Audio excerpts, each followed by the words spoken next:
Halo, perkenalkan nama saya Graciela Repi dengan NIM 191420103232. Saya merupakan mahasiswa aktif di Universitas Pembangunan Indonesia Manado, Fakultas Keperawatan semester 6.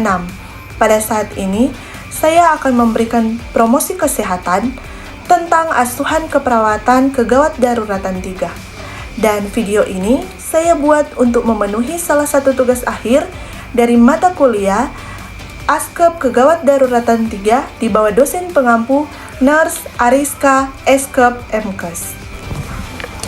Pengertian gawat darurat adalah gawat artinya mengancam nyawa, sedangkan darurat adalah perlu mendapatkan penanganan atau tindakan segera untuk menghilangkan ancaman nyawa korban. Jadi, gawat darurat adalah keadaan korban yang mengancam nyawa yang harus dilakukan tindakan segera untuk menghindari kecacatan bahkan kematian korban. Adapun kegawat daruratan dibagi menjadi 1 gawat darurat pada prioritas 1, yaitu pasien pada kondisi gawat darurat yang mengancam nyawa atau fungsi vital dan penanganan pemindahan bersifat segera, antara lain yaitu gangguan pernapasan, gangguan jantung, dan gangguan kejiwaan yang serius. Nah, suatu kondisi di mana dapat mengancam nyawa apabila tidak mendapatkan pertolongan yang secepatnya. Contoh, gawat napas, gawat jantung, kejang, demam, trauma kepala dengan penurunan kesadaran. Kedua, gawat tidak darurat.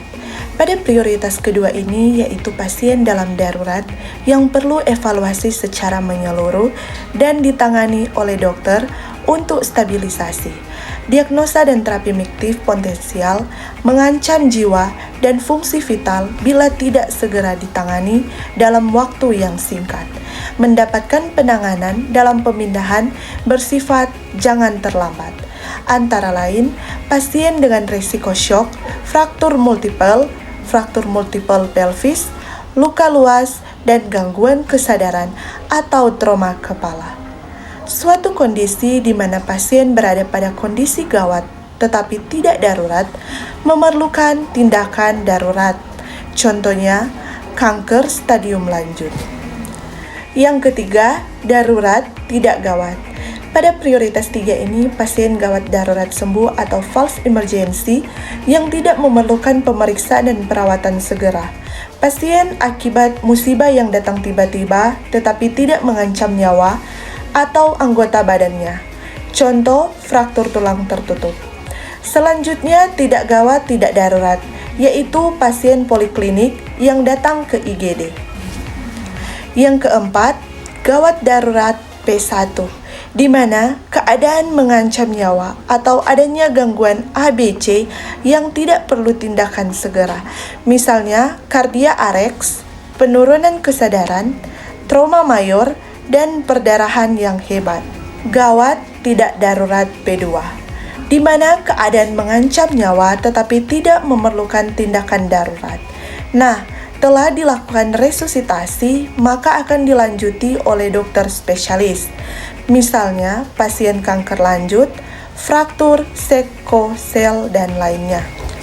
Gawat tidak darurat P3, atau keadaan tindakan mengancam nyawa tetapi tidak memerlukan tindakan darurat, yaitu pasien sadar, tidak ada gangguan ABC atau airway breathing circulation, dan tidak dapat dilakukan dan dilangsungkan diberikan terapi definitif untuk tindak lanjut.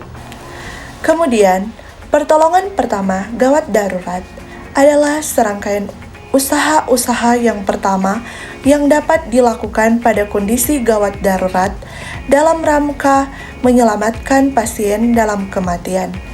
Dalam asuhan keperawatan dalam kasus gawat darurat selalu diawali dengan melakukan pengkajian. Nah, pengkajian kegawat daruratan pada umumnya dilakukan pendekatan yaitu seperti airway atau jalan napas, breathing atau pernapasan, circulation atau sirkulasi. Tujuan dari pelayanan gawat darurat ini adalah untuk memberikan pertolongan pertama yang cepat dan tepat, antara lain mencegah kematian dan cacat atau Tourcellefact and limb atau penderitaan gawat darurat sehingga dapat hidup dan berfungsi kembali dalam masyarakat sebagaimana mestinya. Merujuk penderita melalui sistem rujukan untuk memperoleh penanganan yang sangat memadai.